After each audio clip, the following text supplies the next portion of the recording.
Judy, sir! Apo. Ay, naku, dito ako sir sa harap. Mas gusto ko dito. Oy, Korean, oh, Hana, hello. Nice to meet you. Ah, may Korean ka siguro sa mga passenger. Ano?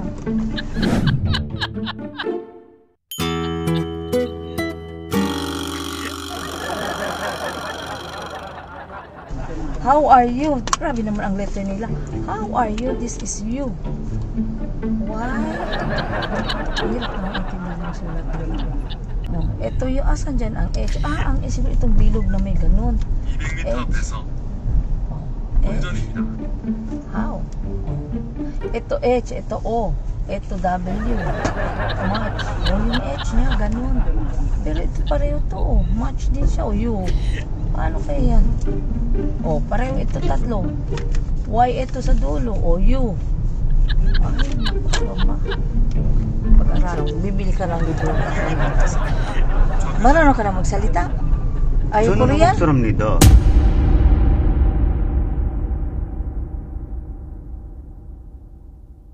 Oy, Korean ka? Oh, then you know how to speak Tagalog? No, how are you going to use the ways? Only the ways? Yeah. So what letter is this? Is this H? Because there are a lot. The same letter is that. Oh, you see. 한글. What do you mean by Hangul? 한글. How is this one? 알파벳 한글. Yeah, is this one word? Yeah. One letter. One letter. So what's letter is this? U. But here you see the Y is here. So this is also N. Yeah, this is 죄송해요. Ah, so I'm going to. You know, I went to Korea. Oh, really? In South Korea, last way back 2000. I went there because I studied the AutoCAD, the 3D Max, and the Photoshop. I stayed there for 2 months from August to September. We stayed in Kunsan University Training Center. So I stayed there. Then when we arrived in Korea, we go to Koika building, Koika Hostel. So why are you here in the Philippines? I want here to have a business. To have a business. And at the same time, you are learning English.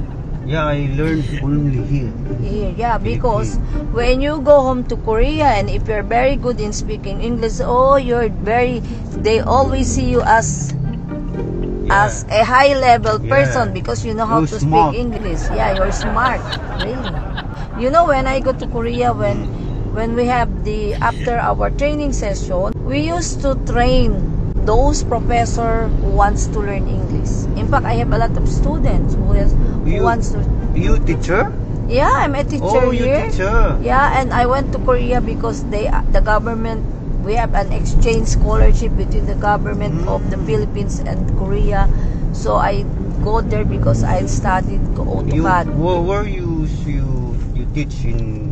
Yeah, I PUP? teach. Yeah, no, PUP.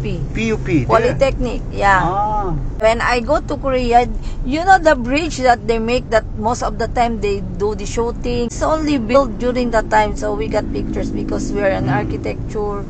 So most of the time we go and visit the different firms. That's why you good English. Yeah, because we're good in English. Yeah, Filipino very good English. Yeah, that's why when I go there, we the Filipinos, we used to interpret what the Korean media is telling us because they do not know. Even in your pharmacy, I find a hard time buying for medicine. We just use the sign language like that. No English. Yeah, because they cannot understand us. But it's okay. But what I really want in Korea is very clean. Yeah. Even when you Like go to here. market. Yeah, when you go to market, you can see they will sanitize. Most of the people there, when they sell, they use the gloves.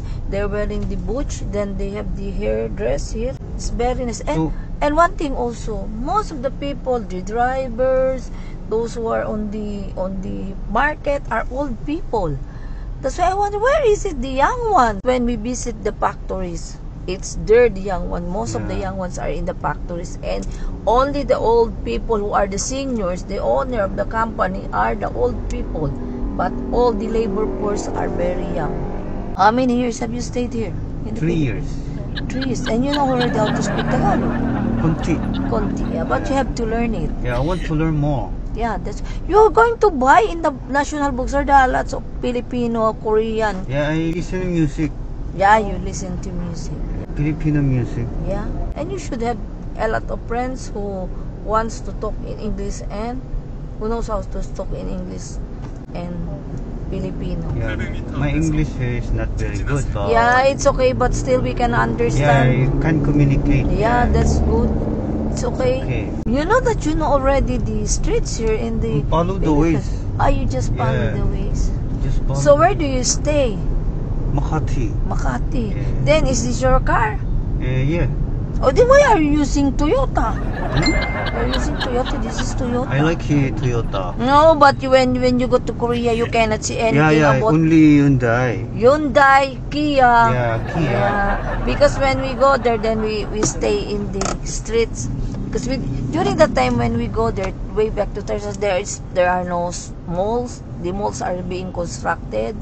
Then only department stores. So we Filipinos, we don't go to the malls. We just stay outside the department store and we just watch the cars. Mm. We are now looking for a Toyota car. So we cannot see any No Toyota car there. Yeah, it's all Hyundai and Yeah, Kia. Hyundai. Kia. It's Kia. Hyundai or Hyundai? I don't know the other place. Yeah, because we just Yeah. we Accent always we used to say Hyundai. Hyundai. The Hyundai or- teacher told us no, it's not Hyundai. It's Hyundai. Mm. Hyundai. That's the way how they pronounce it. Hyundai. You have the patriotism. Mhm. You cannot use any other product Yeah, except only Korean. Korean Yeah. product. That's why your TV is Samsung. But you know, you get a lot of very nice because the cell phone in the world now, aside from Apple, it is the Korea. Samsung. Samsung. Samsung is made from Korea. So what subject you teach to the student? It's architecture. It's CAD. Architecture. Yeah. College, yeah? Yeah, it's college. Oh. Yes. So when you go home, so your mother, your parents, oh, you know already how to speak English. Yeah, they're proud. First time encountered Korean driver. Yeah. That's why I wonder, oh, why is it? I thought that you have a lot of, you write this one, it's because you have a passenger with a Korean. Oh, but this is Korean because I said, if there are lots of square and round, that's Korean. So you believe that I'm Korean? Yeah. If I Remove this, Korean? Yeah.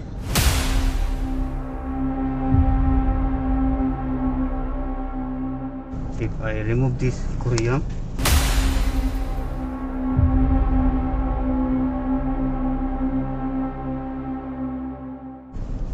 Maybe.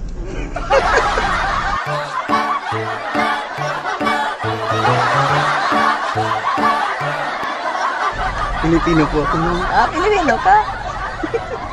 Talaga? Opo. Ba't ang galing mo mag-Korea? It's a prank po eh.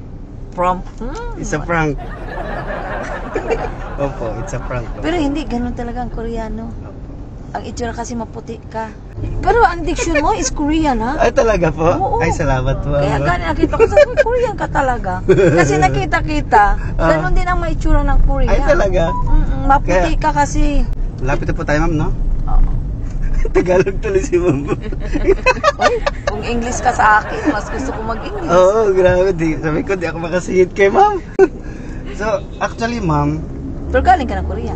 hindi pa po, ma'am eh. Eh, naku, mapunta ka ng Korea, maganda. So, it's a Alam mo, prank. during that time, sabi mo, ba't ka umuwi dito, no?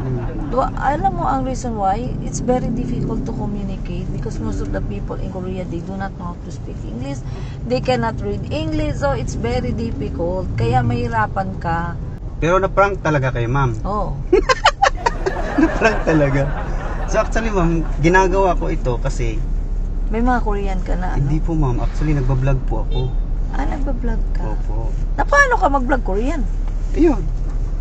Pero kayo marunong ka magsalita. Oh, nagbablog po ako. Yan, tulad dito, vlog na to po. Vlog na po ito. Wala, nag-live ka na. Huwag mo naman Ito yung mag-vlog. camera mo.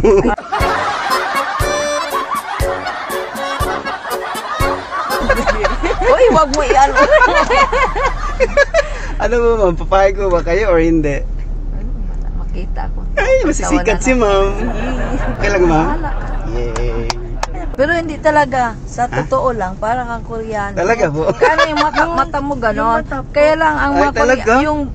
mayroon talaga mas inchi pa. Pero Paano? Koreano na rin ang itsura mo kasi maputi ka kasi. Dito na tayo ma'am, no? Ano nga pangalan? Okay lang ba sabihin natin pangalan mo ma'am? Yes, Ma'am Okay. Loy. Si Ma'am Loy ng... Bicol ako, Sorsogon. taga Bicol kayo ma'am? Nagtuturo kayo sa... Sorsogon State University, same time dito doon sa kayo- PUP. doon, hindi dito sa Manila. Nagtuturo din ako sa PUP part-time lang. Okay. Architect. Ay, architect. Sige, Okay. salamat po ma'am. Okay, nice meeting you, ha? Pangalan mo? Don Bertos TV. Hi. Bye po. Grabe si ma'am, uy. So, it's Don Bertos TV, the Korean prankster and the great pretender na nagsasabi na I'm not the greatest prankster, but I'm the great pretender.